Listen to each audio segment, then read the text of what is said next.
What's up, everybody? Welcome to another edition of Wade Watches. I'm Wade, and today I'm going to be reviewing Imaginary, directed by directed by Jeff Wadlow and starring DeWanda Wise, Tom Payne, Tegan Burns, Piper Braun, Matthew Sato, Veronica Falcon, and Betty Buckley. All right, so let's just cut to the chase. I didn't like this movie. I thought it was very dry, very bland, very ineffective for a horror movie. And like I mentioned in my out of theater reaction, the bizarre thing about this is that it really does feel like it was meant to be kind of, like a horror light film for kids, something along those same lines as I mentioned Jack Black's Goosebumps in my out of theater reaction. I mentioned Coraline. Jumanji with Robin Williams is another good example where there are horror elements in there, but they don't go all the way because you still got that PG rating.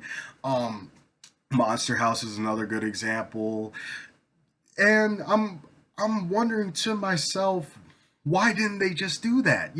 Hell, Blumhouse could have still produced it. Like, hey, this is our first, kind of PG rated horror movie marketed towards kids that's gonna have a darker and creepier tone than your usual kid friendly movie, but that's the point. It's a horror movie for kids. That's been done in the past before. I've just cited some examples for you, and it can be done again because I don't get what they were going for here, but whatever it was, as far as the finished product goes, wasn't digging it. Let's get into why this is. But well, no. You know what? Let's start with something positive. The only thing working for this movie, the only thing working was for me was the Wanda Wise as the stepmom in this movie. She's marrying into a family. She marries a guy who already has two daughters, and her backstory, her motivation was actually pretty intriguing and pretty well done. There's kind of like something. This whole movie kicks off. In part, and I'm struggling because I don't want to, no spoilers, because I still respect people who want to go and see this and check it out for themselves. The whole movie revolves around something that happened in her life, something major that happened in her life, and she makes it work. She's the only character in this movie who I felt like actually had a backstory that I cared about, the only one who felt like she was trying. I liked her in this movie, DeWanda Wise.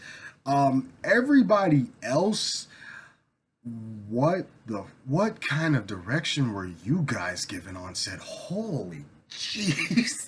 Okay, so the husband that she marries,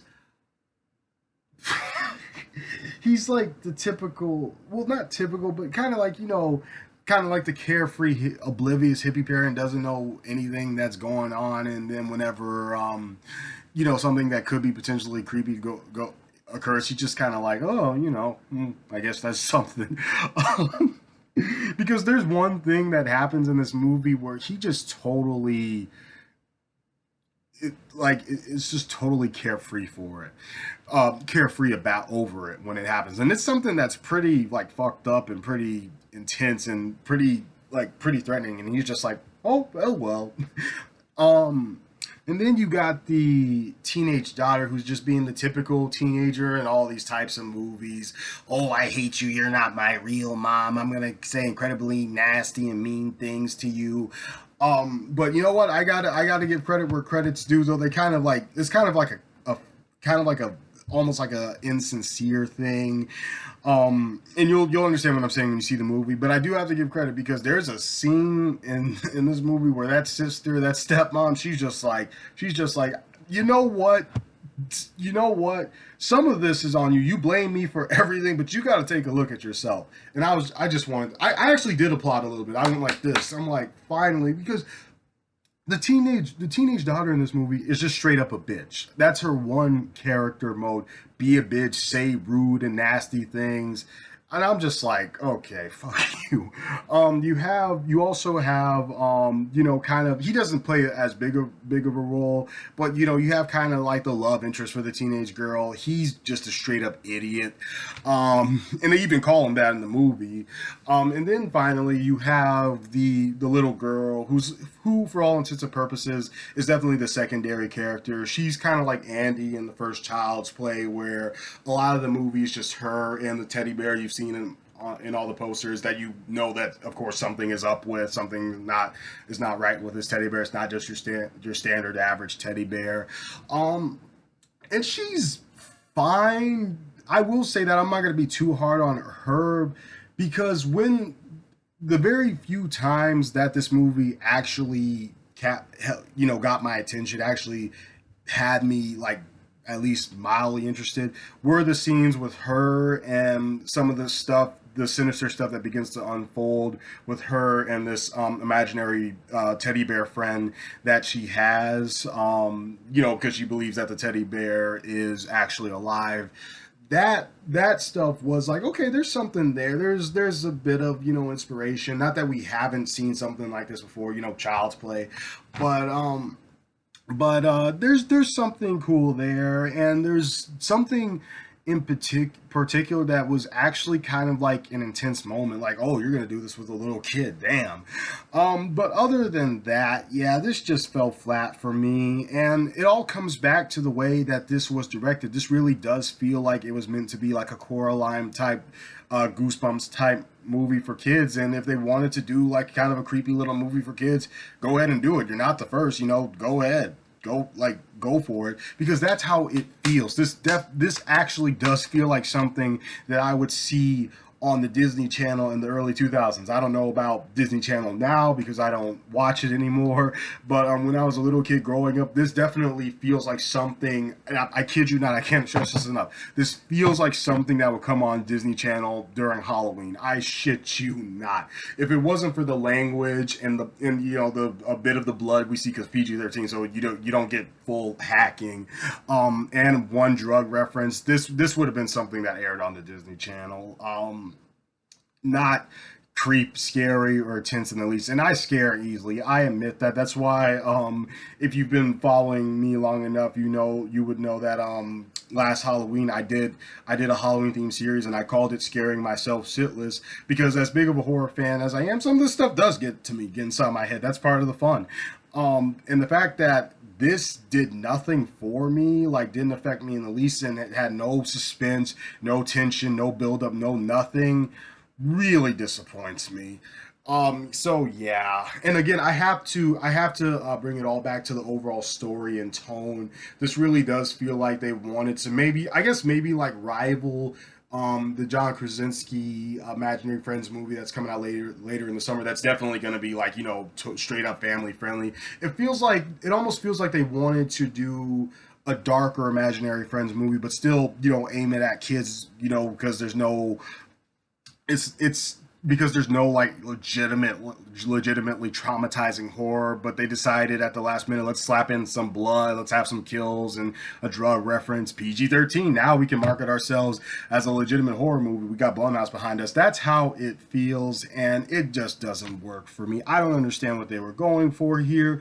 I don't get why it feels like a Disney Channel original movie. I don't understand why the acting is so hammy, because it's not trying to be like a horror comedy or a satire or anything like that, or a parody of the whole, there's an imaginary friend, but nobody can see him but the little kid. No, it's taking itself seriously. The trailers let you know that, the advertisements let you know that, but then the actual movie feels like, like a Disney Channel original movie without any actual horror or suspense in it. I don't fucking get that at all. But it's bad, guys. I'm sorry. It's really bad. Um, any other redeeming things? I said that I like the DeWise, Amanda DeWise, and I'm just making sure I'm getting the name right, because DeWanda Wise, sorry, because I just want to be done with this. I like DeWanda Wise's character and story. There's some little twists with her story that I'm like, okay, you got my attention there, cool. I liked, I actually, I kind of liked where the movie went in the climax and kind of the final act. I'm like, okay, this is a clever idea. It reminds me very much of a Coraline what they do, but oh, okay, something there. And I like the ending got like a little bit of a chuckle out of me too, like just like the actual ending. I'm like, oh, okay. But other than that, yeah, this is a dud. It's not the absolute worst piece of shit I've ever seen. I have seen more poorly made films and horror films than this. I really have. I've seen some stinkers. It's not like 0 out of 10, 1 out of 10, 2 out of 10 bad, but it's pretty crappy. It's pretty bad. Imaginary is a pretty big stinker for Blumhouse. I'm sure they're going to want to forget all about this one. So wrapping it up, I gotta give it a 3.5 out of 10. I can't go any higher. I'm sorry. I consider giving it a 4 because I kind of liked where they went in the climax in the end, and I like DeWanda Wise. Like, she felt like the only character in this movie who wasn't like a one note cliche, but it wasn't enough to save this. This was a drag to watch in the theater. I wish I would have just gone and seen Dune Part 2 for a fourth time, or seen Bob Marley again, or waited for Ghostbusters to come out. Yeah, I'm sorry I saw this in the theater. 3.5 out of 10 for Imaginary. This has been another edition of Wade Watches, and I'll see y'all later. Peace.